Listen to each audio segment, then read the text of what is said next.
नमस्कार साथियों, स्वागत है आपका वासुदेव डिजिटल के सीजन 2 के खास कार्यक्रम सुनी अनसुनी के एपिसोड 2 में। आज हमारे साथ हैं नगर पालिका मुजफ्फरनगर के पूर्व चेयरमैन, बेहद ही सौम्य, सुशील एवं ईमानदारी की छाप रखने वाले बहुत बड़े नेता आदरणीय डॉक्टर सुभाष शर्मा जी।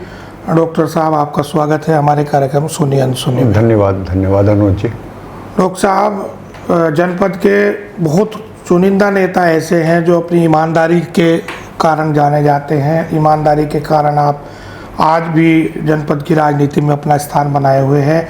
पहला सवाल आपसे है कि किस वर्ष से किस वर्ष तक आप नगर पालिका के चेयरमैन रहे और मुख्य मुकाबला आपका किसके साथ था? 1 दिसंबर 1995 को 95 जी में मैंने शपथ ली थी अध्यक्ष नगर पालिका परिषद के रूप में जी। और यहाँ के उस समय के प्रसिद्ध उद्योगपति और युवा नेता समाजवादी पार्टी के श्री अनिल तायल जी ने मेरे सामने चुनाव लड़ा था। जी, समाजवादी पार्टी से जी। और सौभाग्य से उस चुनाव में मैं 21,957 मतों से विजयी होकर उत्तर प्रदेश में सर्वाधिक मतों से जीतने का रिकॉर्ड बनाया था। बहुत शानदार। तो मेरा कार्यकाल 1995 से और 2000 तक का था। जी डॉक्टर साहब, दूसरी बार आपने किस्मत क्यों नहीं आजमाई? या पार्टी ने मौका नहीं दिया या स्वेच्छा से आपका मन नहीं था? नहीं, मैं पहले भी वैसे तो ये नेतृत्व का है कि वो आपको क्या जिम्मेदारी दे जी, लेकिन मैं पहले भी कभी नगर पालिका परिषद के चेयरमैन का कैंडिडेट नहीं था जी। मैं हमेशा विधानसभा को केंद्र में रखकर ये तैयारी की थी। बिल्कुल। और पार्टी ने भी 1989, 1991, 1993 जी, ये 3 बार मेरा नाम पार्लियामेंट्री बोर्ड में सेंटर तक गया जी। सदर सीट से जी। और मैं विधायक का ही कैंडिडेट था जी। लेकिन फिर 1995 में शीर्ष नेतृत्व के समझाने पर जी कि सुभाष जी, राजनीति में एक जातिगत भी कुछ सीटें होती हैं, बिल्कुल, तो उस हिसाब से उन्होंने मुझे ये आदेश दिया कि मैं चेयरमैन नहीं लड़ लूँ जी। और मैं अचानक उस चुनाव में उतर गया और ईश्वर ने मुझे सफलता दे दी जी। और मुझे अपार जन समर्थन जनता का मिला। तो सन 2000 में किसे पार्टी ने प्रत्याशी बनाया डॉक्टर साहब? 2000 में जगदीश भाटिया जी थे। जगदीश भाटिया जी को प्रत्याशी बनाया और मेरा ऐसा सौभाग्य है कि जिस पालिका में मैं पहली बार चुनाव लड़ा, एक और गौरव है कि I am the first elected chairman by the public जी। उससे पहले सेठ लोग चुनाव जीतते थे और ये जो जैसा उठाई गिरी है कि भाई उठा के ले जाओ, तो डायरेक्ट संविधान में 73वां और 74वां संविधान संशोधन हुआ जी। और उसके द्वारा मेयर और नगर पालिका परिषद के चेयरमैन ये जनप्रतिनिधि मान लिए गए जी। और 73वें संविधान संशोधन में है कि ये जनप्रतिनिधि मान लिए गए और 74वें संविधान संशोधन में है कि इन्हें फाइनेंशियल भी वेतन वगैरह दिए जाएं जी। लेकिन सरकार पे उसका भार होगा तो सरकार ने 73वां मान लिया, 74वां अभी तक नहीं मानना जी। तो इसीलिए जनरली ऐसा लगता है लोगों को कि भाई बिना किसी मानक के, बिना मानधन के और व्यक्ति 24 घंटे घूमता रहे तो आखिर क्यों घूमता रहे जी। इसलिए कभी कभी लोगों पे वो बदनामी के थोड़े छींटे भी आते हैं जी जी। तो ये तब मैं चुनाव लड़ा था। तो डॉक्टर साहब 1995 तो मेरी बात अधूरी रहेगी। मेरे बाद में भाटिया जी जीते। मेरे कार्यकाल का एक स्वर्णिम उदाहरण है, मैं वो देना चाहूँगा 1 मिनट के अंदर जी। कि मेरे कार्यकाल में उन 4-5 वर्षों के आदरणीय सोहनवीर सिंह जी 2 बार चुनाव जीते, लोकसभा के सांसद बने जी। श्रीमती सुशीला अग्रवाल जी वो विधायक शहर से बनी, मेरे कार्यकाल में बनी जी। और मेरी नगर पालिका मेरे बाद में फिर उसमें जगदीश भाटिया जी जीत के दोबारा चेयरमैन बन गए और उनके बाद में कपिल देव अग्रवाल जी बन गए जी। और उसके बाद लगातार फिर वो पालिका कांग्रेस से बीजेपी हार रही है। यानी मेरे कार्यकाल में 101% रिजल्ट था। बिल्कुल, इसके लिए आप बधाई के पात्र हैं।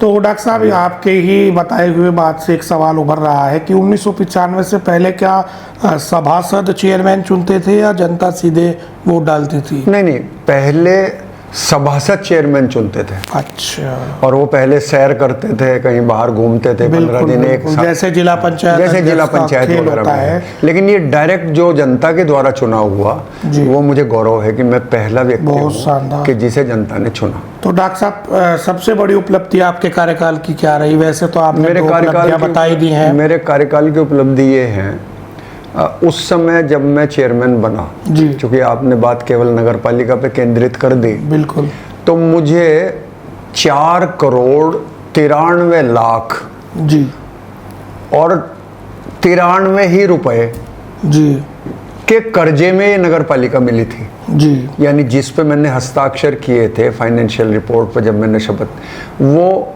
5 करोड़ के कर्जे में नगर पालिका थी, घाटे में थी जी। और 3-3, 4-4 महीने का वेतन चढ़ा हुआ था कर्मचारियों का। मेरी पहली उपलब्धि ये है कि मैंने वो कैसे भी किया, हाथ रोक के, लेकिन वो कर्जा उतारा। बिल्कुल। और कर्जा उतारा और उसके बाद में नियमित उनकी तनख्वाह की जी। और जब कर्मचारी रिटायर होता था, सेवानिवृत्त होता था, तो सेवानिवृत्ति के दिन उसका वेलफेयर सेरेमनी करके उसका चेक, जो भी उसका चेक बनता था, उसके मानदेय थे जी, उसी दिन उसे देना, उसका अभिनंदन करना और विदा करना जी। नंबर 1। बिल्कुल। नंबर 2, मेरे कार्यकाल में 11 ट्यूबवेल, मैंने उस समय पानी की बड़ी दिक्कत फेस की, पानी नहीं शहर क्षेत्र में जी। तो उस जब के पालिका के पास पैसा नहीं था और गवर्नर रूल था, पहले बार रोमेश भंडारी जी थे और फिर वो थे मोतीलाल वोरा जी। परिस्थितियों में आपने कमान संभाली। विपरीत परिस्थितियों में मैंने इस शहर में 11 ट्यूबवेल लगवाए। आपकी कॉलोनी में भी, ये जाट कॉलोनी को जो आज पानी मिल रहा जी, वो गवर्नमेंट स्कूल में, एक गवर्नमेंट स्कूल के मैदान में एक ट्यूबवेल लगा हुआ बाहर जी, जाट कॉलेज के बाहर जी, वो मेरे कार्यकाल में बना जी। ऐसे 11 ट्यूबवेल शहर में देकर, और एक जो टंकी है उधर फ्रेंड्स कॉलोनी में एक टंकी पड़ी थी जी, और उसका ऑर्डर ये निकला हुआ था कि वो टंकी तोड़ दी जाए, वो आउट ऑफ वो हो चुकी, विद्याभूषण जी के कार्यकाल में वो बनी थी जी।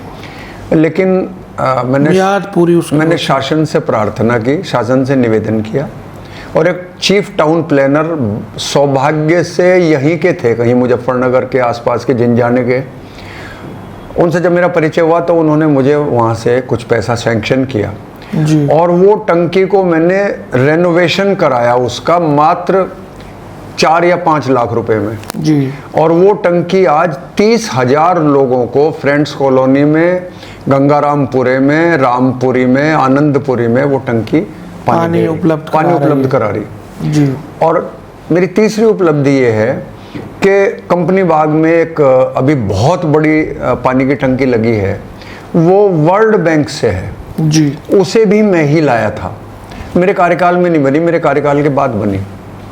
मेरी एक बहुत बड़ी उपलब्धि ये है कि जापान के कोलैबोरेशन से संस्थाएं चलती हैं बहुत सी, तो एक यहाँ पर यमुना पोल्यूशन एक विभाग है जी।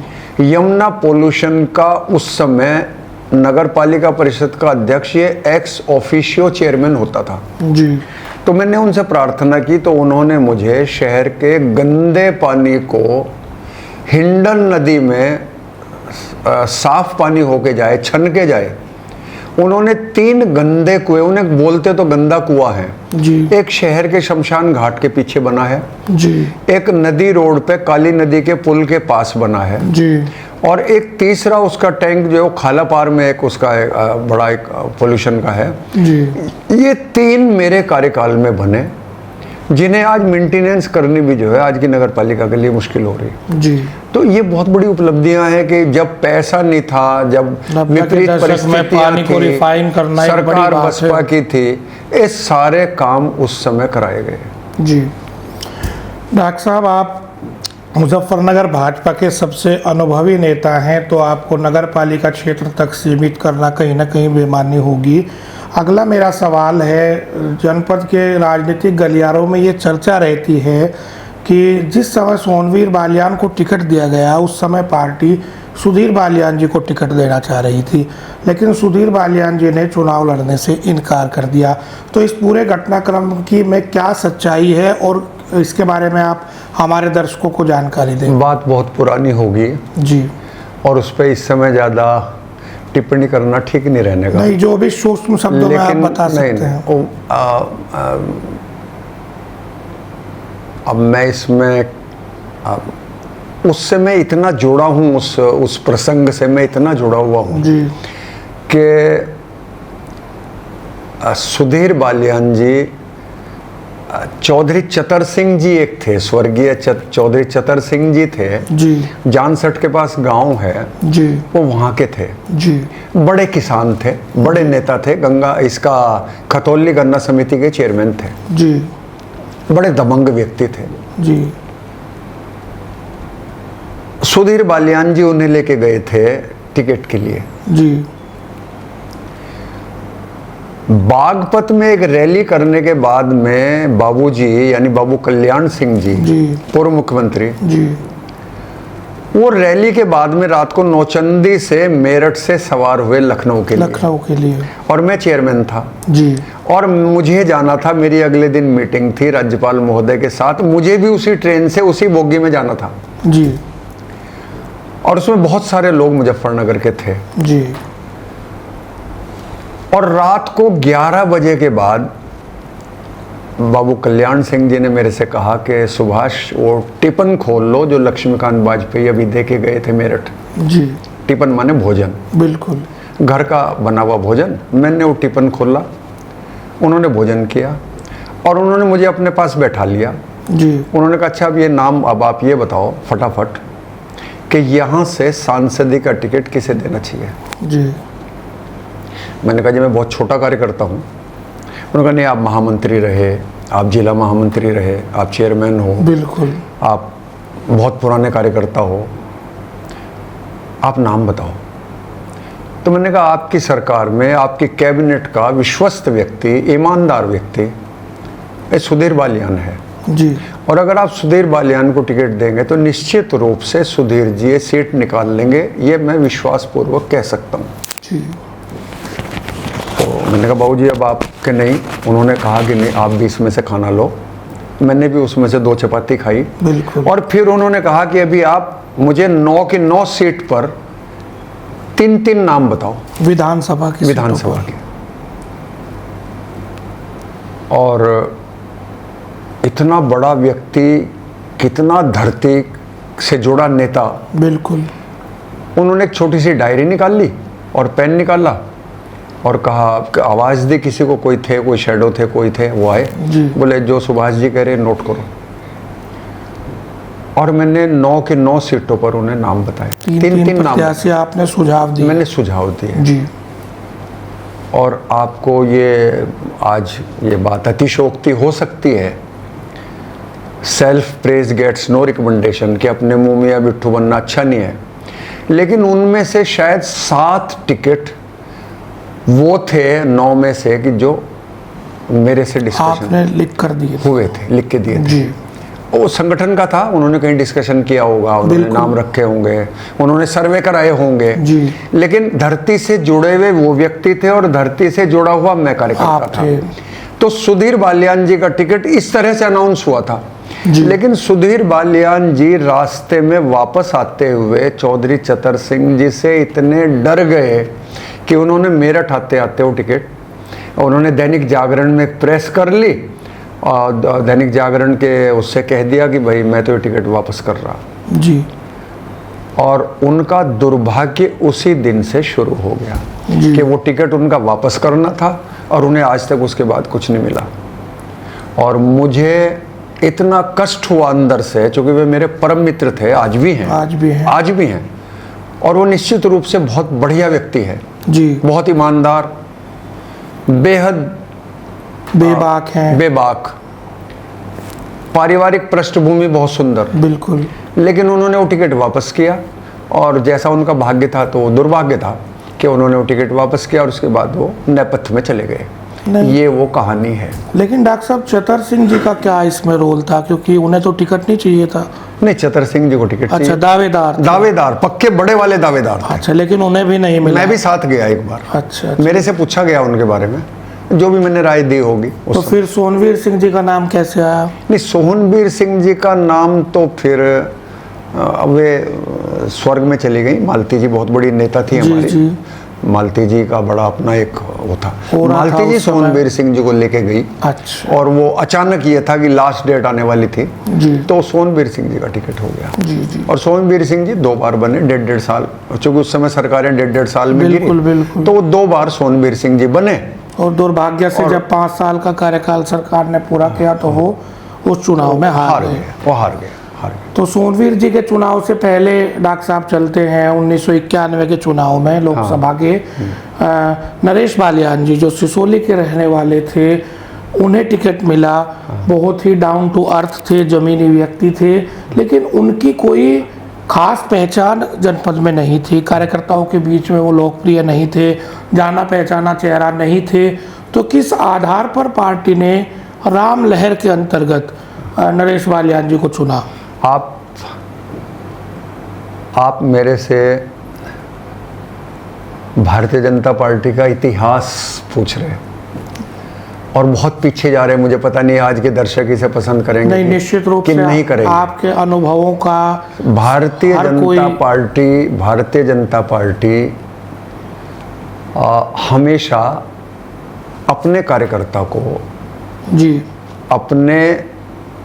अपने टेस्टेड कार्यकर्ता को, आपने जैसे कहा कि नरेश बालियान जी की कोई पहचान नहीं थी। जी। नरेश बालियान जी उस समय राष्ट्रीय स्वयंसेवक संघ के जिला संघ चालक थे। जी। जिला संघ चालक।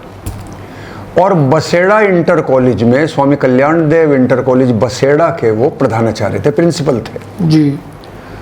और वो स्वयं डाउन टू अर्थ थे। बिल्कुल।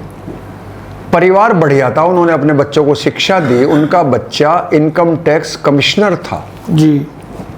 तो उनका एक विवाद ना हो, कहीं से उनका नाम चला। जी। पहले उनका नाम चला जिलाध्यक्ष के लिए कि भाई उन्हें जिलाध्यक्ष बनाया जाए, पार्टी का पुराने आदमी हैं और संघ से लाया जाए। बीजेपी में विवाद थे, जी। कौन बने, कौन जिलाध्यक्ष बने। जी। नरेश बालियान जी का नाम लाया गया, लेकिन जैसा आपने कहा कि उनकी कोई पहचान नहीं थी और राजनीतिक पेंच से वो अनभिज्ञ थे, इसलिए वो चुनाव संगठन का हार गए। अच्छा, हार गए। चुनाव लड़े थे। वो चुनाव लड़े। तो और मैं वो व्यक्ति हूँ कि उनकी प्रतिष्ठा बचाने के लिए वो माइक वाइक उठा के वहाँ से सामने से भाग लिया। नहीं भाई, चुनाव कैंसिल हो गया, ये हो गया, वो हो गया। तो उनकी प्रतिष्ठा, वो बहुत जिला संघ चालक थे, उन्हें लाना चाहते थे राजनीति में, उनका पदार्पण हो जाए, लेकिन लोगों ने होने नहीं दिया आराम से। तो कौन विजयी हुआ था तो उस चुनाव में? नहीं, बाद में नॉमिनेशन हुआ। अच्छा, नॉमिनेशन। और नॉमिनेशन फिर उन्हीं का हुआ था। जी। जी। वही जिलाध्यक्ष बने। जी। जी। और जब जिलाध्यक्ष बन गए तो संगठन ने सोचा कि नहीं, हमारा एक नाम जो जिला संघ चालक तक का नाम है, शिक्षाविद है, इंटर कॉलेज का प्रिंसिपल है, और सौभाग्य से सिसोली बेस्ड हैं। बिल्कुल। और उस समय श्रद्धेय चौधरी महेंद्र सिंह टिकैत जी का उनका बड़ा प्रभाव था उस समय। और आज मैं एक बात जरूर कहना चाहूँगा कि मैं कई बार नरेश बालियान जी के साथ में चौधरी महेंद्र सिंह टिकैत जी के घर पे सिसोली गया। जी। मैं उस समय महामंत्री था और गया तो संघ का कार्यकर्ता जिस उद्देश्य से किसी के घर में प्रवेश करता है, जी, वो रसोई तक उसकी जान पहचान और वो अपनी पैठ बनाने की कोशिश करता है। जी। मेरे आज भी नाम याद है, शायद बलजोरी देवी जी नाम था टिकैत जी की पत्नी का। बिल्कुल। फतेहगढ़ में मुलायम सिंह जी ने उन पे लाठीचार्ज कराया था। जी। और उनके हाथ में बड़ी भयंकर चोट आई थी। जी। वो अस्पताल के प्राइवेट वार्ड में भर्ती हुई थी। जी। तो हमारे राष्ट्रीय स्वयंसेवक संघ के उस समय जिला कार्यरत थे एक श्रद्धेय जयपाल सिंह जी, जयपाल सैनी, करानिया, वो वहाँ रहते थे होली चौक के पास। हाँ, वो वहीं सैनी। पढ़ाते थे डीएवी में जी। उन्होंने मुझे, वो मेरे पास आए जी उनका, सुभाष जी आपका घर बिल्कुल पास है जी और चौधरी टिकैत की पत्नी यहाँ अस्पताल में भर्ती है प्राइवेट वार्ड में जी और आपको उनसे आत्मीयता करनी है और आप उनकी सेवा शुश्रूषा करो। जी। मैंने कहा जी मुझे वो पहचानते नहीं, जानते नहीं। तो मैं अगले ही दिन से सुबह सुबह 5 बजे जी। अपने घर से केतली में चाय बनवानी, जी नाश्ता लेना, जी उनके पास जाना, जी बोले जी मैं यहीं पड़ोस में हूँ, ये है वो है, और उन्हें चाय पिलानी, जी उनकी सेवा करनी और चले आना। और भीड़ को कोई शाम तक, रात तक ये पता नहीं कि सुबह की 5 बजे की चाय कौन पिला के जा रहा। जी। और ये काम 1 हफ्ते तक मैं करता रहा और वे मुझे आशीर्वाद देती रही। और फिर आखिर में जब मैं बाद में सिसोली उनसे मिलने गया तब मैंने अपना परिचय दिया कि मैं ऐसे हूँ, मैं बीजेपी का महामंत्री हूँ, जयपाल जी ने मुझे कहा था आपकी सेवा के लिए, तब मेरा परिचय हुआ। तो यानी जब 1991 का चुनाव हुआ जी और उस चुनाव में हम कई बार चौधरी साहब के पास गए जी और फिर बाद चौधरी साहब ने कोई जवाब कभी नहीं दिया, चाय पिलाई, विदा कर दिए, हाथ जोड़ दिए, राम राम जी कर दी। जी। लेकिन चुनाव से ठीक पहले जब बहुत बड़ी किसान पंचायत हुई और सारे देश को यह था कि चौधरी साहब क्या बोलने वाले हैं जी। तो चौधरी साहब ने उस दिन कहा था भाई राम राम जी।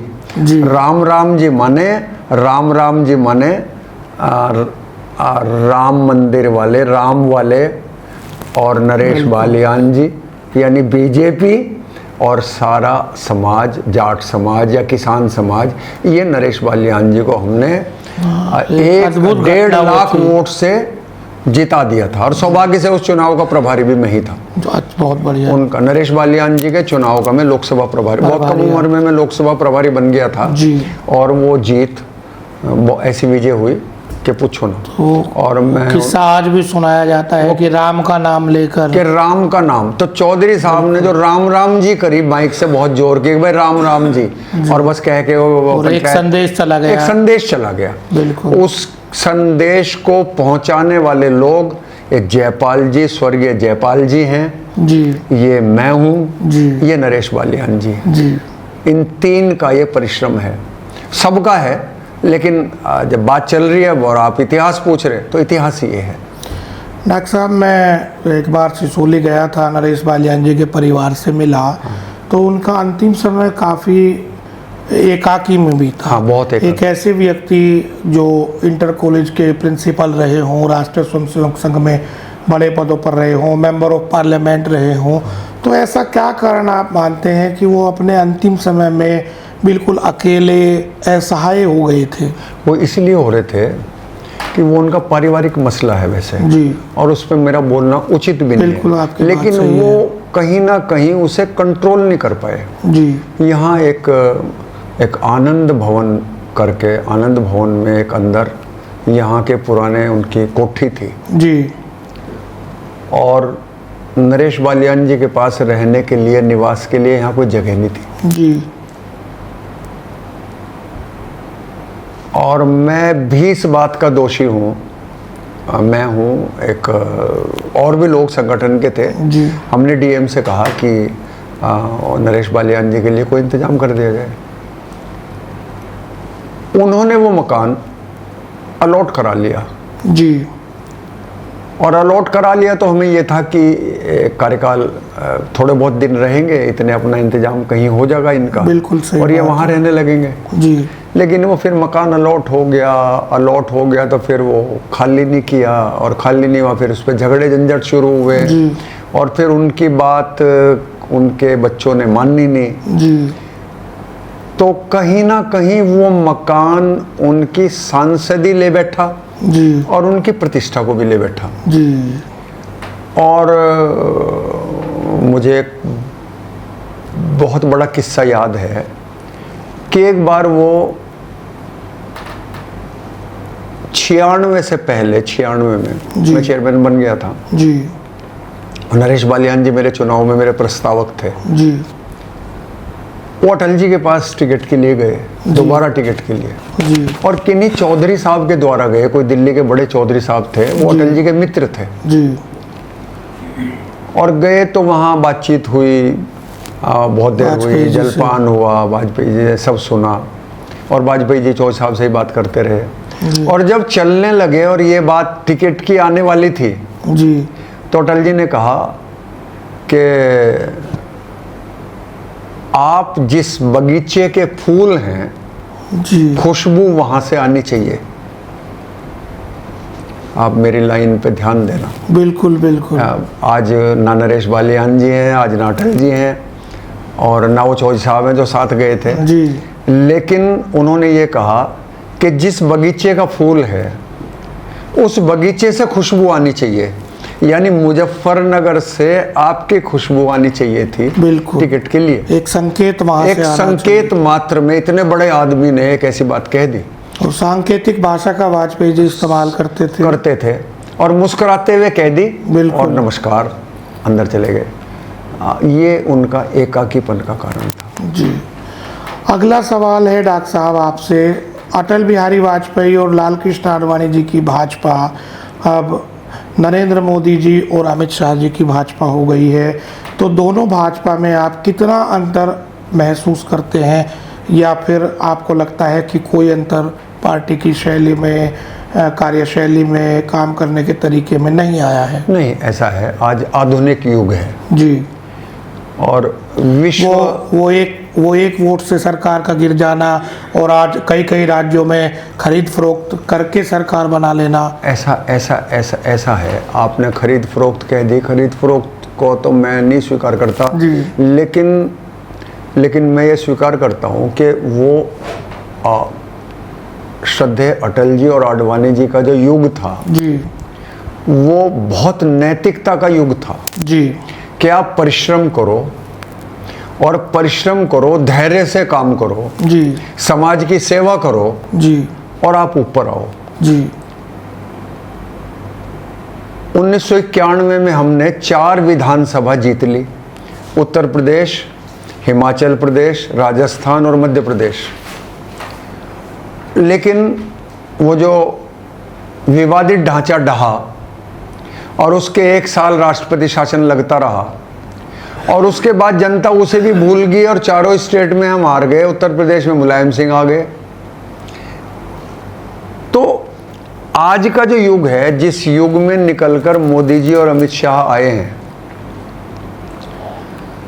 उनका है कि भाई नथिंग सक्सीड्स लाइक सक्सेस, जी कि जो विजय है, जो जीत है, जो सत्ता है, अगर आपके पास वो है, आप तभी ढंग से सेवा कर सकते हैं और तभी आप विकास कर सकते हैं। निश्चित रूप से। और आप सड़क पे घूमते रहें और विपक्ष के नारे लगाते रहें और आपके हाथ में कुछ नहीं है तो आप कुछ नहीं कर सकते, बिना ताकत के कुछ है ना, संभव नहीं है। और जो कांग्रेस के जो 55 वर्षों के, कांग्रेस ने 55 वर्ष देश पर राज किया जी, और मैं कहूँगा कांग्रेस ने नहीं किया, एक ही परिवार ने किया। बिल्कुल। और मैं इससे आगे भी कहूँगा कि जितने भी प्रधानमंत्री देश के अंदर बने जी, वो सारे के सारे, वो चाहे मोरारजी देसाई जी हों, वो चाहे चौधरी चरण सिंह जी हों, वो चाहे I.K. गुजराल हों, वो चाहे चंद्रशेखर हों, वो चाहे देवगौड़ा हों, वो जितने बने वो सब कांग्रेस कल्चर के बने। कांग्रेस के अलग अलग बार बार वहाँ से निकलते रहे, अगली अपनी पार्टियां बनाते रहे, छोटे छोटे दल बनाते रहे। हाँ, उनका प्रारंभिक राजनीतिक जीवन कांग्रेस से ही शुरू हुआ। कांग्रेस से शुरू हुआ। और अगर कोई अलग संस्कृति का, अलग कल्चर का, अलग कार्य पद्धति का व्यक्ति बना तो पहले श्रद्धेय अटल बिहारी वाजपेयी बने और फिर मोदी जी बने जी। और इन दोनों की बहुत उपलब्धियां हैं।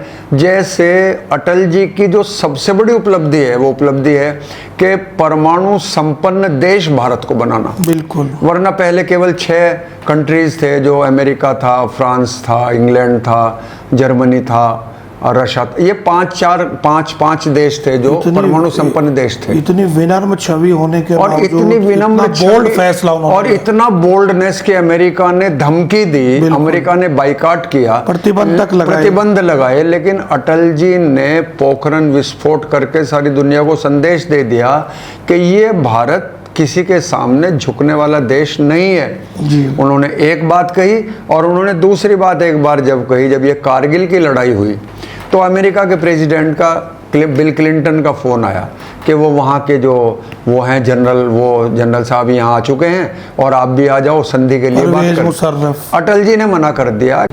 और जो दूसरा उदाहरण मैं अटल जी की दृढ़ता का देना चाहता हूँ जी कि जब कारगिल का युद्ध हुआ जी तो अमेरिका के राष्ट्रपति बिल क्लिंटन का फ़ोन आया जी माननीय अटल जी के पास कि परवेज मुशर्रफ यहाँ पहुँच गए हैं और आप भी, आप कब आ रहे हैं, आप भी आइए। जी तो अटल जी ने दृढ़तापूर्वक इनकार कर दिया कि एक भी इंच धरती पर जब तक ये लड़ाई है और चल रही है मैं तब तक नहीं आ सकता, जब मुझे सुविधा होगी तब मैं अमेरिका आऊँगा या आपसे बात करूँगा। ये दृढ़ता उनकी थी, बिल्कुल अटल जी की थी।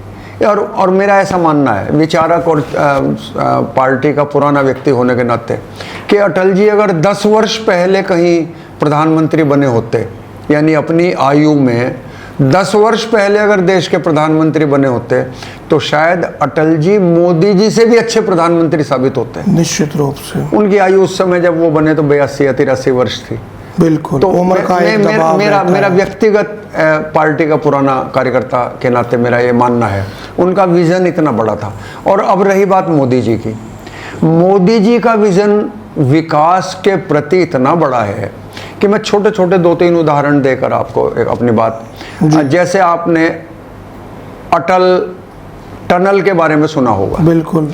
अटल टनल बनी है हिमाचल में। बिल्कुल। और पहले अगर चीन से युद्ध हो या कोई हमें बॉर्डर पर जाना हो हमारी फौज को, तो वो 24 घंटे और 32 या 36 घंटे लगते थे सारा घूम के बॉर्डर पर जाने तक। अटल जी का ये सपना था। अटल जी ने अटल सुरंग का एक वो किया कि ये अटल सुरंग बननी चाहिए और 45 मिनट में अटल सुरंग वहाँ से पास होती है जी। सरदार मनमोहन, सरकार बदल गई 2009 में और सरदार मनमोहन सिंह जी प्रधानमंत्री बन गए जी। उनके 10 साल के कार्यकाल में वो अटल टनल बनी 2 किलोमीटर जी। और मोदी जी के कार्यकाल में बनते ही 2014 से और 2 साल के अंदर वो बन गई 11 किलोमीटर जी। और वो उन्होंने चालू कर दी 2018 में या 19 में जी। है ना। और आज 40 मिनट में आप अटल टनल पार करके सीमा पर पहुंच सीमा तक हमारी सेना पहुंच सकती है। ये कार्य पद्धति है मोदी जी की जी। मोदी जी हमेशा कहते हैं कि नहीं भाई, आज मैंने शिलान्यास इसका किया तो इसका उद्घाटन भी मैं ही करूंगा ड्यू टाइम के अंदर। बिल्कुल बिल्कुल। आप समझ गए नहीं, एक तय सीमा के अंदर एक तय परियोजना पूरी हो जाती है। परियोजना पूरी होना। मैं सारे हाईवेज का जिक्र, आप सिसोली या आप कहाँ के रहने, शामली जिले, आप हड़ौली के रहने वाले सिसोली के पास। अभी मुझे एक दिन जीबी पंत में जाने का, तो ड्राइवर ने कहा नहीं साहब आज आपको मैं हाईवे दिखाता हूँ, और वो मुझे शामली की तरफ से दिल्ली हाईवे जो देहरादून हाईवे बना है, बिल्कुल बिल्कुल, वह 210 किलोमीटर का है जी। 210 किलोमीटर का है। और जो दिल्ली से देहरादून आप 6 घंटे में 7 घंटे में पहुंचते थे, पूरा दिन लगता था, पूरा दिन लग जाता था अगर जाम वगैरह हो। बिल्कुल। आज आप 2 घंटे में 2.5 घंटे में। डॉक्टर साहब, मालती शर्मा जी जो 1980 से 1990 तक भारतीय जनता पार्टी की सर्वे करवा रही हैं, तो उनके बारे में कुछ कोई बात, कोई याद आपकी हो जो आप दर्शकों से साझा करना चाहते हैं? नहीं, मेरा जो सामाजिक सेवा में आगमन हुआ जी, यानी मेरा जो पदार्पण हुआ जी, वो मालती शर्मा जी के जीवन को देख के ही हुआ जी। मैं अपने पूज्य पिताजी के औषधालय के बाहर खड़ा था जी, और मैं नया नवयुवक था, डॉक्टर था जी। तो एक बहुत बड़ा जुलूस चला हुआ आ रहा था जी। ये बात है 1977 की, 1976 की। जी जी। और मालती बहन जी जिंदाबाद, मालती बहन जी जिंदाबाद, ऐसा एक जुलूस आ रहा था और एक लेडी आगे आगे फूलों से लदी हुई और वे आ रही थी। तो मैंने किसी से पूछा ये कौन है, उन्होंने कहा ये मालती शर्मा है और ये 19 महीने जेल में रह के आ रही हैं, इमरजेंसी में, आपातकाल में जी। और मैंने पूछा इन्होंने क्या करा, ये क्यों जेल में गई? तो उन्होंने कहा ये रेल की पटरी उखाड़ने के इल्ज़ाम में जेल में थी। मैंने कहा रेल की पटरी उखाड़ रही थी? क्या उखाड़ रही थी? उखाड़ रही थी, ऐसा इन पे इल्ज़ाम लगाया गया। तो मैं सोचता रहा। शाम को मैं स्वयं मालती जी के घर चला गया जी और मैंने उनकी बेल बजाई, डोर बेल बजाई। जी सौभाग्य से मालती जी ने ही दरवाज़ा खोला। जी तो मैंने कहा जी मैं ऐसे डॉक्टर सुभाष शर्मा हूँ और मैंने दोपहर आपका जुलूस देखा, आप आ रही थी, तो मुझे लगा मैं आप, उन्होंने कहा आओ आओ आओ आओ आओ आओ बेटे आओ आओ, मुझे अंदर ले गई और मैं उनके जीवन से प्रभावित हो गया। फिर मैं उनसे जुड़ गया, उनके पास आने जाने लगा और इस प्रकार से मेरा पदार्पण उस समय की जनता पार्टी में हुआ। और मैं युवा मोर्चे में उन्होंने मुझे मेरे से बिना पूछे, ये जो भाटिया जी थे इनके साथ नगर उपाध्यक्ष बनवाया था जी। तो एक पदार्पण मेरा वहाँ से है। तो मालती देवी जी किन और किन दायित्व पर रही? मालती जी 5 चुनाव लड़ी जी और हमेशा बहुत थोड़ी, कुछ 100 वोट से वो हारती थी जी या हराई जाती थी। और वे बेहद परिश्रमी और उस जमाने में अकेले अकेले घूमते हुए पार्टी के काम के लिए मैंने उन्हें भरी दोपहरी मई जून जुलाई में रिक्शा में या तांगे में या मतलब किसी के पीछे लेमरेटा स्कूटर पे जी कई बार मैंने गांव में घूमते हुए देखा जी जनसंघ के लिए, पार्टी के लिए काम करते हुए। और उनके संबंध बहुत थे, क्योंकि उस समय किसी महिला का घर से निकलना समाज के लिए ये बड़ा मुश्किल काम था। बिल्कुल, और एक अलग ही दौर था। और शी वाज एजुकेटेड, एमए थी, एमए पास थी। कभी शादी हुई होगी तो हाई स्कूल थी। बाद में उनके हस्बैंड बहुत बड़े शिक्षाविद थे, प्रोफेसर थे और उन्होंने उन्हें पढ़ाया और एमए हो गई जी। तो मतलब इतनी परिश्रमी महिला ये भारतीय जनता पार्टी को मिली या जनसंघ को मिली जी। तो उनका एक बहुत बड़ा योगदान पार्टी के उत्थान में है। और बाद में जब सब एक हो गए, जनता पार्टी बन गई आपातकाल के बाद में, तो वे 1977 का चुनाव लड़ी और वे जीत गई, एक बार एमएलए रही जी। और वो उत्तर प्रदेश की सरकार में उप शिक्षा मंत्री बनी जी। उप शिक्षा मंत्री पहले 3 टायर यानी कैबिनेट मिनिस्टर और उसके बाद में स्टेट मिनिस्टर जैसे लक्ष्मण सिंह जी रहे जी। और उसके बाद में डिप्टी मिनिस्टर जी। तो वे डिप्टी मिनिस्टर थी, उप शिक्षा मंत्री रही। तो भारतीय जनता पार्टी की पहली मंत्री जनपद की हम कह पहली सकते मंत्री हैं। भारतीय जनता पार्टी तो नहीं थी उस समय, जनता पार्टी थी। जनता पार्टी की सभी सरकार, पार्टियों का विलय हो गया हाँ, था। राम नरेश यादव जी मुख्यमंत्री बने थे जी। उनकी सरकार में वे उप मुख्यमंत्री बनी थी और लक्ष्मण सिंह जी, स्वर्गीय लक्ष्मण सिंह जी, वे राज्य मंत्री बने थे लोक दल के कोटे से। तो डॉक्टर साहब लोकसभा या राज्यसभा में भी वो गई? वो बाद में राज्यसभा में गई, कई वर्ष बाद में वो राज्यसभा में गई जी। और उनका राज्यसभा का कार्यकाल भी बड़ा सुंदर, बड़ा अच्छा रहा जी। 6 वर्ष रहा। आगे चर्चा को आगे बढ़ाते हुए एक आपसे बात कर रहे हैं कल्याण सिंह जी के शासनकाल की। अभी उत्तर प्रदेश में योगी आदित्यनाथ जी का शासन है और ऐसा कहा जाता है कि कानून व्यवस्था में चुस्त दुरुस्त प्रदेश इस समय है। तो मैं आपसे पूछना चाहता हूं कि क्या कल्याण सिंह जी के शासन की कानून व्यवस्था बेहतर थी या योगी आदित्यनाथ जी के शासन की कानून व्यवस्था बेहतर है? देखिए दोनों के कार्यकाल में क्या फर्क है जी कि माननीय कल्याण सिंह जी भी जब आए जी तो वो मुलायम सिंह के बाद में आए थे जी। और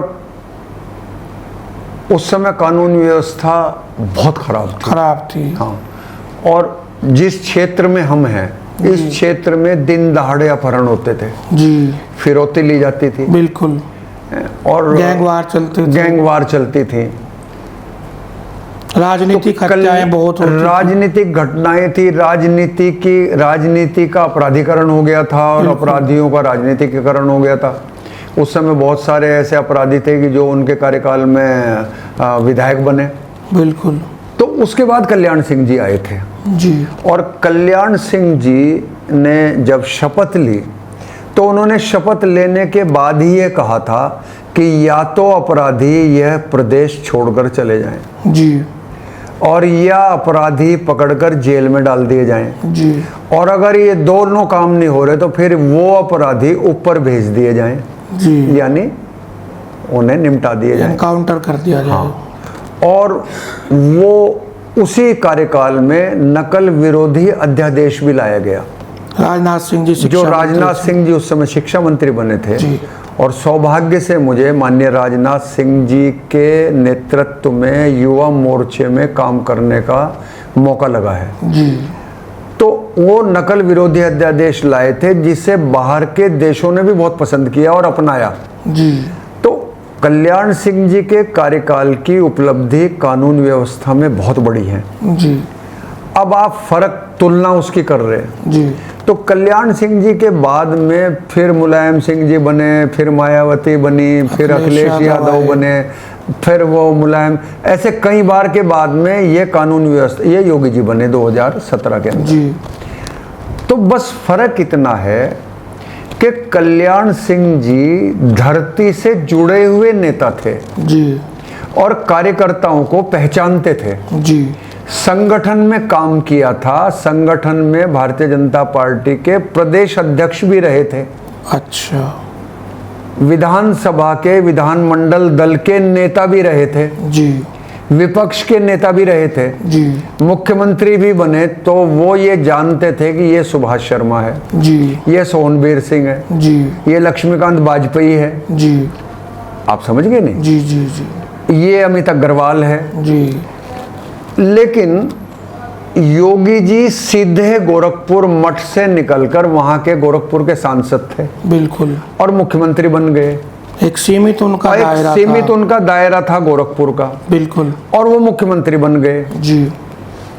और उनके मुख्यमंत्री वो किसी कार्यकर्ता को व्यक्तिगत नहीं जानते थे बिल्कुल आप समझ गए नहीं जैसे मैं एक उदाहरण देना चाहूंगा मैं व्यक्तिगत उदाहरण देना कभी पसंद नहीं करता बिल्कुल मैं उत्तर प्रदेश में भारतीय चिकित्सा परिषद इंडियन मेडिसिन बोर्ड उसका एक दूसरा नाम है आयुर्वेदिक तथा यूनानी तिब्बी चिकित्सा पद्धति बोर्ड उत्तर प्रदेश जी। मैं उसका अध्यक्ष सौभाग्य से मुझे नेतृत्व ने आदरणीय योगी आदित्यनाथ जी ने नामित किया बिल्कुल किया और मैं 1.5 वर्ष का वो कार्यकाल था मेरा 1.5 वर्ष का कार्यकाल मुझे मिला और 6 महीने का कार्यकाल वो बढ़ गया मुख्यमंत्री जी बढ़ा सकते हैं जी उसमें बहुत शानदार आयुष भवन भी आपने और अपने मुंह मियां मिट्ठू बनने का कोई वो नहीं है करना नहीं चाहिए लेकिन उस 1.5 वर्ष के कार्यकाल में उस 2 वर्ष के कार्यकाल में कैसे अफसरशाही काम कर रही कैसे शासन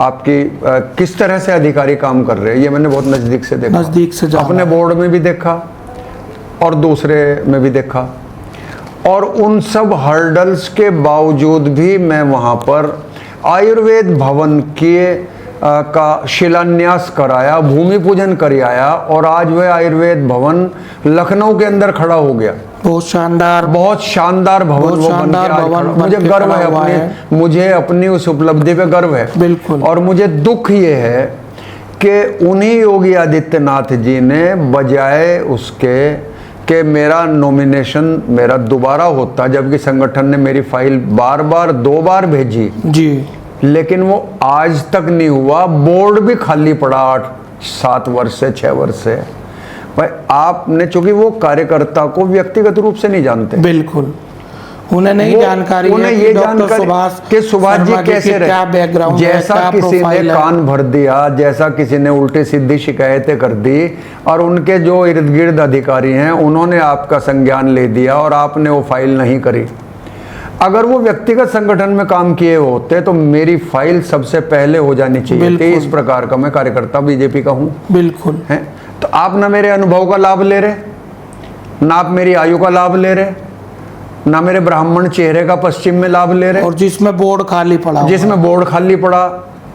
जब बोर्ड खाली पड़ा आयोग खाली पड़े तो आप क्यों नहीं नॉमिनेशन कर रहे अपने कार्यकर्ताओं का बिल्कुल आप अपने कार्यकर्ता को क्यों नहीं देना चाह रहे जब आप दोबारा से मंत्री मुख्यमंत्री प्रदेश में सारे सब कुछ बनना सब बार रिपीट होना चाह रहे तो आप अपने कार्यकर्ताओं को क्यों नहीं दे रहे उन्हें भी आपको देना चाहिए वो आपके सहयोगी बनेंगे आपका काम करेंगे और हम तो उन्हीं के संदेश वाहक हैं तो उन्होंने लेकिन उनका जो बेस्ट पार्ट ये है कि उन्होंने कानून व्यवस्था को ऐसा किया कि पुलिस को खुला हाथ दिया एक बार। बिल्कुल। कल्याण सिंह जी ने खुला हाथ नहीं दिया था। जी।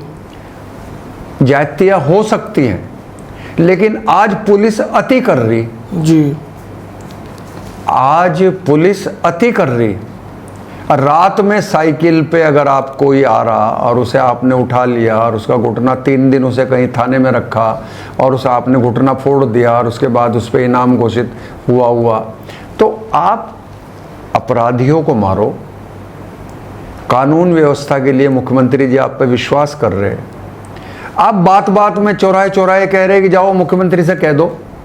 आप बड़े से बड़े कार्यकर्ता को रोक के कह रहे जाओ, अगर वो कोई सिफारिश कर रहा, आप कह रहे मुख्यमंत्री से कह दो, उन्हीं का आदेश है। बहुत कार्यकर्ताओं की ये टीस है भाई, बहुत टीस है। गाड़ियों से उतरवाए गए, भाजपा के झंडे तक उतरवाए गए। अब वो कोई किसी। डॉक्टर साहब, अटल बिहारी वाजपेयी जी से जुड़ी कितनी ही बातें हमने की, क्या कोई ऐसा किस्सा आपको याद है कि वाजपेयी जी जनपद में आए हों और कोई विशेष ऐसी याद आपको हो जो आप दर्शकों से हमारे साझा करना चाहते हैं? नहीं, अटल जी से मेरी कई मुलाकात है जी। और पुराने कार्यकर्ता के नाते वो कार्यकर्ताओं को पहचानते थे जी। एक जो सबसे रोचक किस्सा है वो ये है कि अटल जी एक बार हरिद्वार किसी परिवार के साथ जा रहे थे जी। और अटल जी चाट के बड़े शौकीन थे जी। तो शिव चौक पे उन्होंने कहीं सुन रखा था कि शिव चौक पे कोई गोल मार्केट है और वहाँ की चाट बड़ी मशहूर है, मुजफ्फरनगर की। और उन्होंने धीरे से किसी से कहा कि जब मुजफ्फरनगर आ जाएगा तो मुझे वहाँ चाट खानी। और वो उन्होंने, जो परिवार था, 2 गाड़ियाँ थी, 2 एम्बेसडर थी, और उन्होंने किसी को उतार के भेजा कि जाओ चाट लगवा लो। अटल जी कार में बैठे थे शीशा चढ़ा के। अच्छा, प्रधानमंत्री थे या? नहीं, अच्छा। तब विपक्ष के नेता थे। अच्छा। तो लेकिन अटल जी को किसी ने पहचान लिया जी। और उन्होंने कहा ये तो कार में अटल बिहारी वाजपेयी बैठे जी। और फिर वहाँ भीड़ लगनी शुरू हो गई जी। और भीड़ इतनी लग गई कि वहाँ जाम लग गया जी। तो कोतवाली से मेरे पास फोन आया जी। इंस्पेक्टर का। तो मैं नगर महामंत्री था उस समय जी। कहा वो डॉक्टर साहब बोल रहे, मैं कहा कि अटल जी हैं और भाई यहाँ से किसी तरह उन्हें निकलवाओ, यहाँ तो वो बहुत भीड़ लग गई, जाम लग गया जी। और तो मैं स्कूटर से वहाँ से आ रहा था और रास्ते में चंद्रा सिनेमा के बाहर मुझे वो पुलिस की गाड़ियाँ और वो मिली, तो मैंने हाथ दिया जी। और हाथ दे के वो काफिला रुक गया जी। और मैं उनकी खिड़की के पास जाके कहा, मैं डॉक्टर सुभाष शर्मा हूँ, मैं नगर महामंत्री हूँ, आगे मेरा घर है और आपका चाय का इंतजाम वहाँ पे है। मैंने अचानक कह दिया। वो चलो चलो आप आगे चलो। तो आगे गए तो वो मेरे घर पे आए जी। मेरे इतना बड़ा व्यक्ति अचानक मेरे घर पे रुका और आप यकीन नहीं मानने के कि उस समय धीरे धीरे करके वो साधारण स्टोव पे और मेरी पत्नी ने शायद 55 या 60 चाय बनाई जी। और उसके बाद अटल जी 1 घंटा रहे, ऊपर जाके आशीर्वाद दे के आए कि पत्नी ऐसी होनी, सामाजिक कार्यकर्ता की पत्नी ऐसी ही होनी चाहिए जी।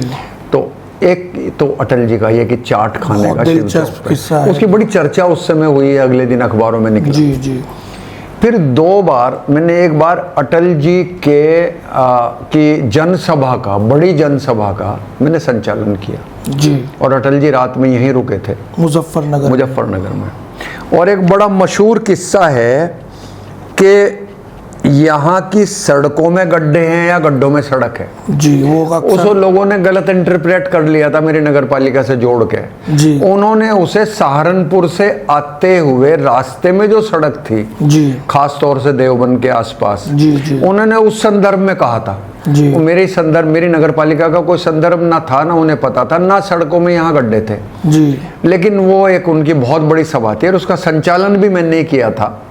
और जब उन्होंने ये शब्द कहे तो मुझे थोड़ा सा ये देखना पड़ा कि जनता पता नहीं मेरे बारे में क्या सोच रही लेकिन बाद में फिर जब रात में वो यहाँ ठहरे सर्किट हाउस में, इसमें PWD रेस्ट हाउस में जी, तो उन्होंने कहा सुभाष जी, मैंने कहा जी आपने ये बात कह दी तो मुझे बड़ा ह्यूमिलिएशन हुआ क्योंकि मैंने आपके बारे में, मैंने यहाँ के नगर पालिका के बारे में तो जिक्र ही नहीं किया। मैं तो सहारनपुर की जो सड़क आजकल है प्रदेश में, जो सड़कें हैं उनके बारे में कहा था कि आज प्रदेश में यही नहीं पता लगता कि सड़कों में गड्ढे हैं कि गड्ढों में सड़क है जी। और ये बहुत मशहूर डायलॉग और ये बड़ा मशहूर डायलॉग हो गया तो ये रहा जैसा भाग्य। और तीसरा एक बार ये हुआ कि गवर्नमेंट स्कूल के मैदान में, वो तब पूर्व प्रधानमंत्री थे लेकिन प्रधानमंत्री थे, उन्हें कार्यवाहक प्रधानमंत्री थे, उनकी जनसभा हुई। मैं उनका जो हेलीपैड पे उन्हें रिसीव करने वाले लोग थे, मैं उनमें था जी। मैं वहाँ खड़ा था। और तब ये किस्सा हुआ कि सुरक्षा की इतनी बड़ी चूक थी प्रशासन की कि एक पागल व्यक्ति उनके हेलीकॉप्टर में जाके बैठ गया, पता नहीं कैसे बैठ गया। और वो तो समय पर लोकेट कर लिया गया और उसे वहाँ से निकाला गया जी। तो तब अटल जी आए थे और वो बहुत बड़ी जनसभा थी जी। और मैं भी मंच पे था। तो ऐसे अटल जी यहाँ पे 3-4 बार आए जी। और अटल जी व्यक्तिगत रूप से लोगों को, पुराने लोगों को पहचानते थे जिनके साथ उन्होंने काम किया, का मान सम्मान करते, बहुत स्नेह करते थे और बहुत तीखी टिप्पणियां भी करते थे और हंसते हंसते ऐसी बात कह देते कि जिनमें बहुत प्रेरणादायक संदेश छिपे हुए काफी गहरे अर्थ उन बातों के होते थे। डॉक्टर साहब, थोड़ा व्यक्तिगत आप अपने बारे में बताएं। मूल रूप से आप किस गांव के निवासी हैं? मैं बरले का निवासी हूँ। बरला। हाँ, हालांकि मेरा जन्म मुजफ्फरनगर में हुआ। जी जी। मुझे बहुत गर्व है कि मैं आयुर्वेद की 21वीं पीढ़ी में हूँ। जी। मेरे पूज्य पिताजी, मेरे पूज्य बाबा जी, दादाजी राज वैद्य पंडित हरिदत्त शर्मा वैद्य शास्त्री जी आयुर्वेद के बड़े प्रकांड विद्वान थे जी। अंधे थे जी। अंधे हुए एक दवाई बनाते हुए 45-40 साल की उम्र में, लेकिन अंधे थे जी। और उनकी death at the age of 85 साल में उनकी डेथ हुई जी।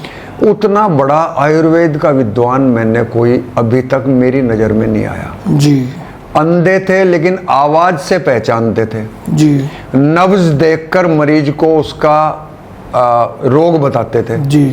और आयुर्वेद का इलाज करते थे। और हमारे लिए बड़े गर्व की बात है कि रेलवे मंत्री उस समय रहे लाल बहादुर शास्त्री जी का इस जिले से बड़ा जुड़ाव रहा जी। वो भैंसी वैसी भी कभी आए जी। वो मेरे पूज्य बाबा जी को मुजफ्फरनगर में हमारे औषधालय पे अपने को दिखाने आए थे। अच्छा। उस समय वो शायद नजला जुखाम के कोई पुराने मरीज थे जी। हल्का सा श्वास के, वो उन्हें दिखाने आए थे और उनका इलाज कराया था। बहुत बड़ी ये बात आज जानकारी आज से बहुत 55-60 से पहली बात है। जी जी। मेरे ऐसे 2 किस्से हैं। एक किस्सा ये है कि मैंने पहली बार अपने पूज्य पिताजी के कंधे पर बैठकर स्वर्गीय राष्ट्रपति डॉक्टर राजेंद्र प्रसाद जी के दर्शन किए थे रेलवे स्टेशन पे जी। और उसी डब्बे से वीतराग स्वामी कल्याण देव जी महाराज उतरे थे जी। यानी कल्याण देव जी महाराज उसी राष्ट्रपति के कुप्पे से यहाँ स्टेशन पे उतरे थे और राजेंद्र प्रसाद जी आगे रोहाना या देवबंद तक गए थे। वहाँ कुछ बच्चे कट के मर गए थे रेलवे से, उनका अभी भी वो बना हुआ है एक तरह से श्रद्धांजलि सभा, श्रद्धांजलि की जगह स्थान। जी जी। तो ये 2 मैंने महापुरुषों के दर्शन इस प्रकार से किए। तो मेरा परिवार ऐसा है और फिर मेरे जो शुरुआत है वो ये है कि मैं एक 8 वर्ष भारतीय नौसेना में भी बिताए।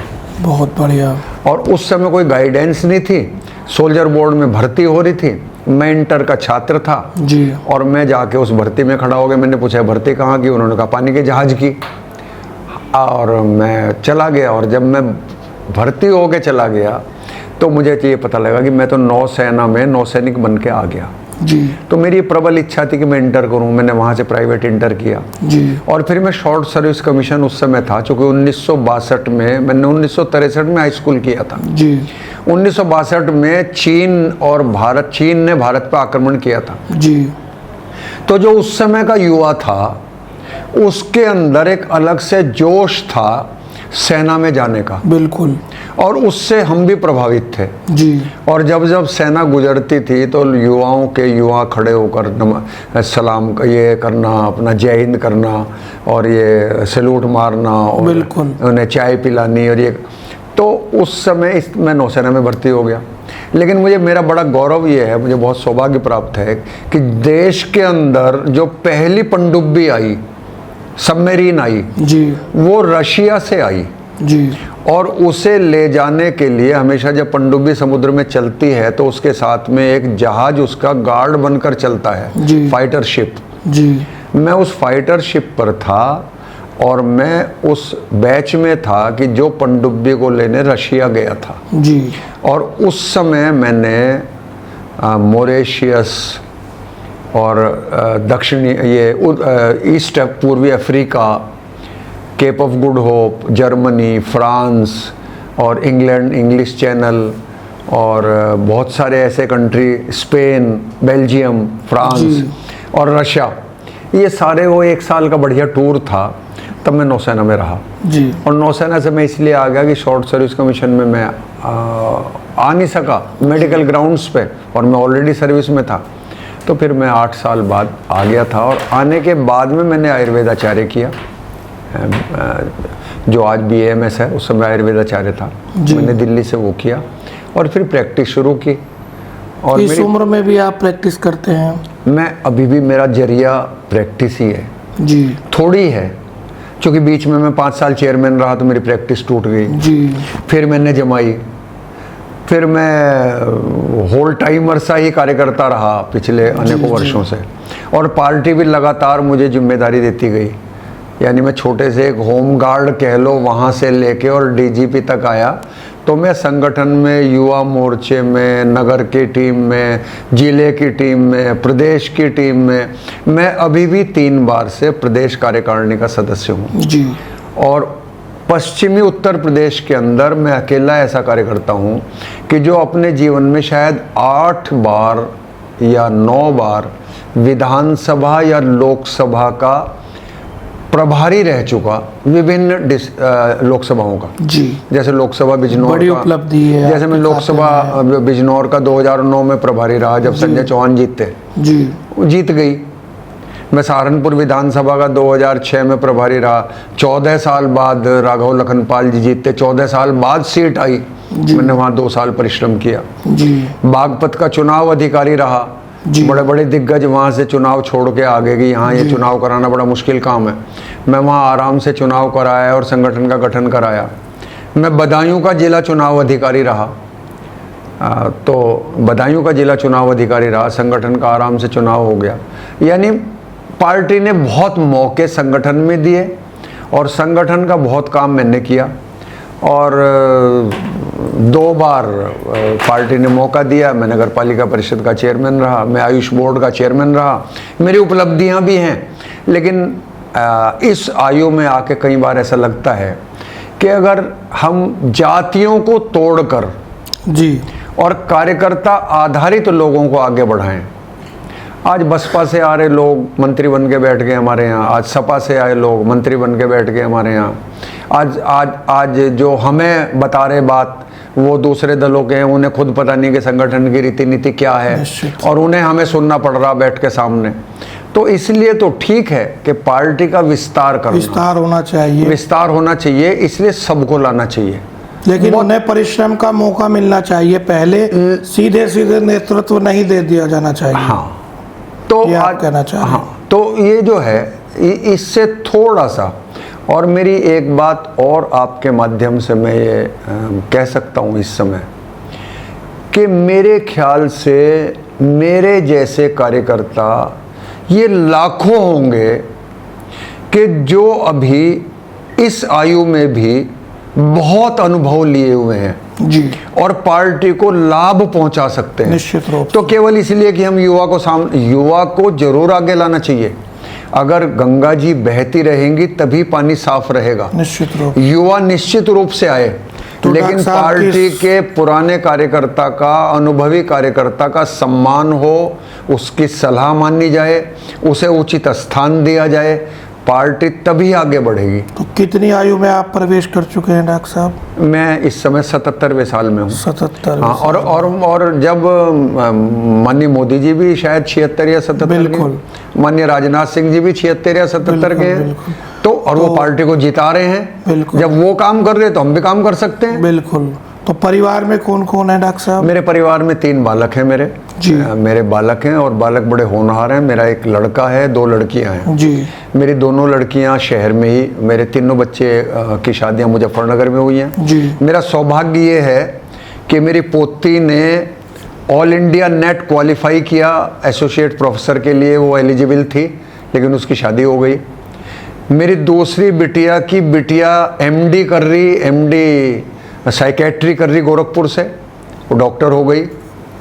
और मेरी छोटी बिटिया की बिटिया ने एमबीबीएस किया लेडी हार्डिंग से, एमबीबीएस कर चुकी, पीजी की तैयारी कर रही। जी। और यानी मेरा एक दोहता उसने बीटेक किया दिल्ली से, वो आईआईएम की तैयारी कर रहा। तो भरा पूरा शिक्षित परिवार इतना है। शिक्षित परिवार है। मेरी छोटी दोहती जो है वो ओपी जिंदल यूनिवर्सिटी से लॉ कर रही, तीसरा साल कर चुकी, चौथा साल अब करेगी।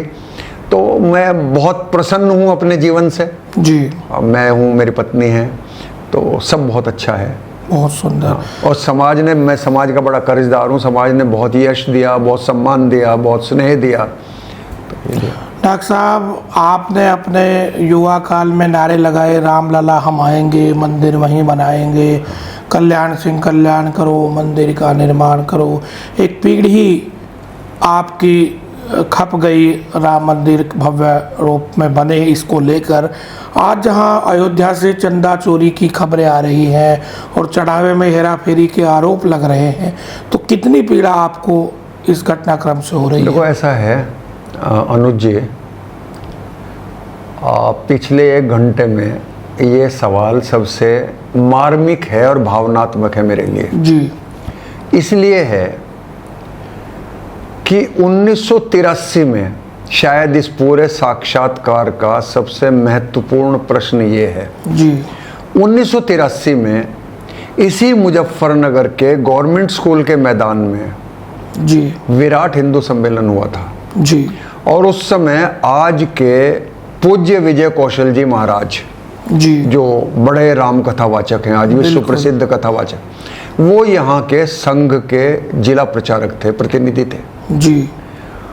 और उनके नेतृत्व में वह विराट हिंदू सम्मेलन हुआ था, जिसमें उस समय के अखिल भारतीय स्तर पर, अखिल भारतीय स्तर के अधिकारी प्रोफेसर रज्जू भैया जी, एक डॉक्टर वो थे, वहाँ के भवानी, क्या एक उदयपुर के राणा थे, वो आज मेरे नाम याद नहीं, भगवंत सिंह या कुछ नाम था, महाराणा, वो समय विश्व हिंदू परिषद के अध्यक्ष थे। उस समय बड़े बड़े लोग उस मंच पे थे। और यहाँ से वो घोषणा हुई थी कि राम मंदिर, राम मुक्ति यज्ञ समिति बनाई जाए और उसे मंदिर को मुक्त कराया जाए, वो विवादित ढांचा हटाए। जी। 1983 में मुजफ्फरनगर से फिर वो आंदोलन चला तो 1989 में 89 में जो राम मंदिर मुक्ति एक तरह संग्राम चला, उसका मैं यहाँ जिला सह संयोजक था। जी। संयोजक माने संयोजक दूसरे थे, विधायक जी थे, वो सुरेश संगल जी। जी। अभी लेकिन वो जिले से बाहर निकलने में, तो मैं उसका जिला सह संयोजक था। जी। और बाद में फिर मैं गिरफ्तार हुआ और सर्वाधिक जो जेल में यहाँ से 1 महीना 12 दिन बुलंदशहर जेल में रख के लोग प्रताड़ित किए गए, उनमें मैं भी था। जी। मैंने शिव चौक पे गिरफ्तारी दी थी जब चारों तरफ सन्नाटा हो गया था। जी। और मैं जेल में रहा, बीचे कर्फ्यू रहा, दंगे हुए, बच्चे घर पे थे, सभी के थे। जी।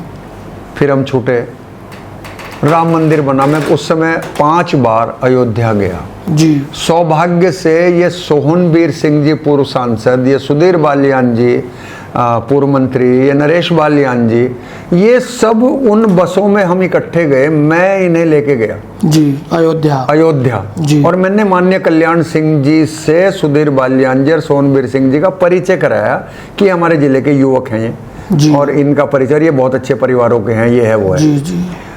और फिर मंदिर बन गया। जी। बहुत प्रसन्नता हुई। और अभी 2 महीने पहले जी। देश की राष्ट्रपति द्रौपदी मुर्मू जी अयोध्या दर्शन के लिए आई थी। बिल्कुल। और उसके अंदर मैं उन सौभाग्यशाली लोगों में से हैं कि जो उस समय के मंदिर आंदोलन में थे, उन्हें इनवाइट किया गया था। तो मेरे पास भी अयोध्या से निमंत्रण आया था और मैं अयोध्या गया था। जो समय संघर्ष जिन लोगों ने किया। अभी 19 तारीख को जी 19 शायद मार्च थी वो, जी 19 मार्च मैं गया था और रामलला के दर्शन करके आया था। बिल्कुल। और मेरे लिए आज भी श्रद्धा के पात्र हैं, चंपत राय जी के दर्शन करके आया था, मिल के आया था। जी आपका और परिचय होगा उनसे? मेरा बहुत परिचय, मेरे निवास पे भी आए, जी। यहाँ मुजफ्फरनगर भी आए, पास के किरतपुर के वो कभी रहने वाले हैं, फिजिक्स में शायद फिजिक्स के प्रोफेसर हो गए थे, पर आपातकाल लग गया, गिरफ्तार हुए, फिर वो चंपत राय जी किरतपुर के रहने वाले हैं। मुजफ्फरनगर के ही रहने वाले हैं? किरतपुर, बिजनौर में किरतपुर। अच्छा, बिजनौर से हैं जी। और मुजफ्फरनगर बहुत बार आए जी और मेरे निवास पे भी आए जी। और उनकी श्रद्धा को, राम मंदिर निर्माण में उनके योगदान को कोई भुला नहीं सकता। वो इतिहास में स्वर्णिम अक्षरों में लिखा गया। बिल्कुल।